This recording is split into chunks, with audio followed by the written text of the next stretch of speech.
Conas tá cuasaí a chuirde is mise ONP agus fáiltíí robisteach gotí Leabhar-mheas agus an leabhar bheith á bheasaga an tatan seo ná an ceann áir seo Réics Carló i gCorcaigh le Cathal ó Sandair agus sin gur chuir mé go leabhar eile I shraseo Réics Carló á Leabhar-mheas henne agus camera go daíon Réics Carló go mórlam cá hála sem amach féidir an caiigidí be. Tá lucht an áthair an leabhar ach tá buana ag an leabhar chuma. So an scéal is scéal cin blachtarachta an Réics Carló is an blachtar a gaiilech ar a tacha I beidir 6 sráid airachar agus ruúrchoch beidir an duine bhíonn sa tuair cúnamh dó. Ach tá duine seo banan si seo le halíonn agus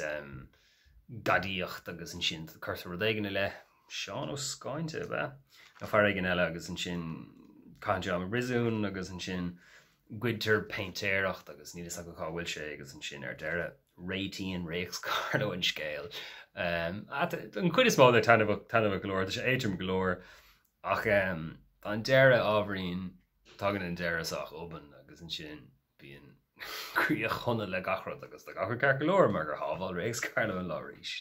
Ach bhí sreat a beidir caige leabhar nó níos ag mar maníir sin I sreaseo Réics Carló an túfás acu cinál Réics Carló agus dún bharú bar an cócaigh Réics Carló I an bhhanan agus an túfás eile agus Cathal ó Sandair sasannach bheith an a hús ach díl sé na milliún an gur na milliún cóid den leabhar seo san umlan sin na tedal éagsúil ar fád agus luúan pádraig os nodig an fáil seo ar cáiliúil go mbíodh sé ag léamh leabhar Réics Carló ar chúla téirmí I lár an ranga nuair a hagadí semach agus le héad agus bhí cinál costas ísisiúil ar agus bralaman mu sin fiú an tá logoín beagán sin idir 8 Réics Carló agus bhí eile ach tá cupróid sais ábharín seanacháte faoi bud spéisiú golóir tá amach uaireantain ar léimse stuff in méige ón ís seo aber an gnáród atá is rud anna bhéile is súil atá an ó rud ag go bhíon ghilteacht agus lehéad agus ní bhíon éon tagart de éon rud atá tarlú taobhád a limisteir na ghilteacht a gan trácht ar taobhád de éireann ach sna céad leithnig an seo tá tagart don bhuma nó bhuma nó bhuama agus tá cupúd mar sin is tá an spéisiúil agus tá rud an dearn sé pointúháin ó níos sporálaigh méid thu ar an gruchadór thu nó péir agus sin gur an raibh an crocha dleach in éan ag an nám, so tá rudí cultúir mar sin tá spéisiú chlór agus ar cheann in a lehannig tá cinálín product placement ní airglo mé seo a chiintú ach cáhfuil sé seo go bbunas a go pointú aigen tá Réics Carló ag canna aistúáin gaige ar an aigen agus Bhí rála céirn an taistruáin sin agus an sin deir sé well tá legan eile gaige sa leabhar lábhleabhar árán de ógra éireann agus is leabhar cinnta glóir gur leabhar sin agus deir sé agus rinne seán ó murachu a penmut ar aistúáin bra ar an éireann sin agus tá se le fáil ar lena chuig cuaig agus braim sé go méidir go bé an gálacht chéine a chur amach árán leabhar ógra éireann nó péirad agus an ceann seo if go láir churmach sin ag gúmas tócha nílam cínteach braim sé ar an oscar product placement atá so rud an spéisiúil eiscinnte I leabhar gaige beile go dul múm a chéib sin nach sílim gur fír sin bud eile tá at faoin tá sé a chló gaiilech agus bhín sa díspórt agam faoi seo le daoine uaireanta agus ruirta anna ghlachann sé níos mó ama an chló gaiilech go léamh tá sean litú an freisin so ghlachann sé níos mó ama so níl sé chótainmhach é léamh sa chló gaiilech ná sa sean litú mar bíonar beagáí ibre inmh agus tá cúpla téirme an tá spéisiúil freisin dearn sé nó tógálacha atá ábhar níos sinna bíonn sé grála daoine ó leabhar sé leis tríd an telefón. Ní dóla gan ar aonanéis sin ní chluisme é sin ní léim sé ag go cínte leabhar sé leis tríd an telefón. Deirfá ar an bhán a bhí duine caiint leis an de fón beidir is cúise sin. Ach tá cúpla mar sin an tagartí do technoliacht agus hat sé sinnom agus den an Carló bíonn sé sa tagart do technoliachtaí atá nua agus tá sé sinna bra cé bhfuil tá sé ábhainn seanachchaite inis ach tá sé le bra go bhfuil sé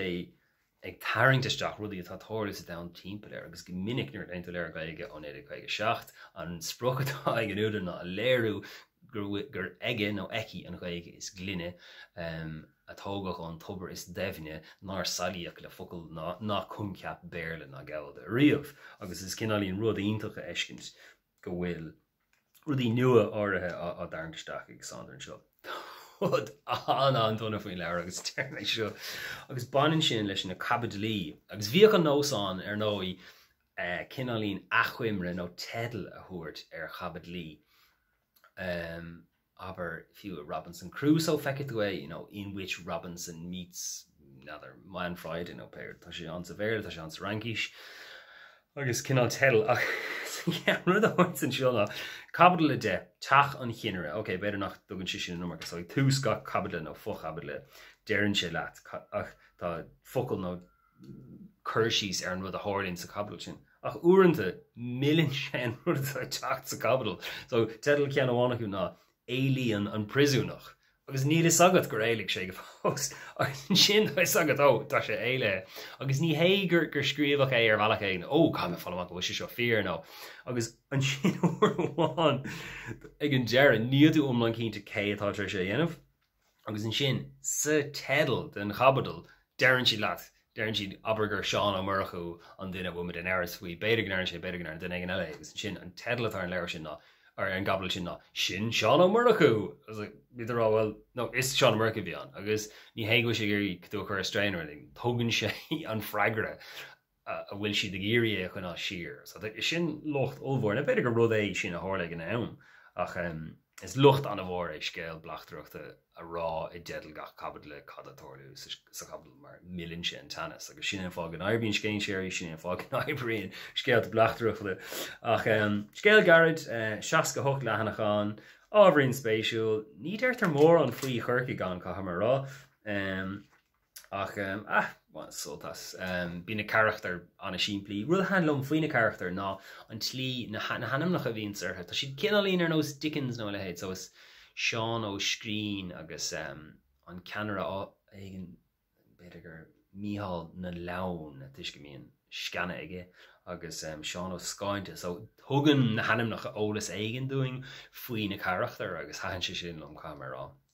Mar sin Réics Carló a gCorcaigh bhí sé go bra tá roiint den scéalta le Réics Carló go má ach bhrálum tá neannachta ag an caiidánú agus agráin in na leabhar seo mar tá ní féidir tachlara tá siad an leabharna is tóch ach bhíarm níos an cebhad a díoch me seo €2 beidir €5 nar d anna chusas ar agus bhí go lán an cópnach díomháin is tócha si an fós ach bhálum teachtar Tá meach baisc olbhar gotsa féin sa bhaile beidir gháile iad a thuirtum nó dílam ach sin é weimse Réics Carló a gCorcaigh le Cathal ó Sandair agus sin é leabhar-mheas na seachtainna seo. Slán tá mína chuirde agus go náir libh.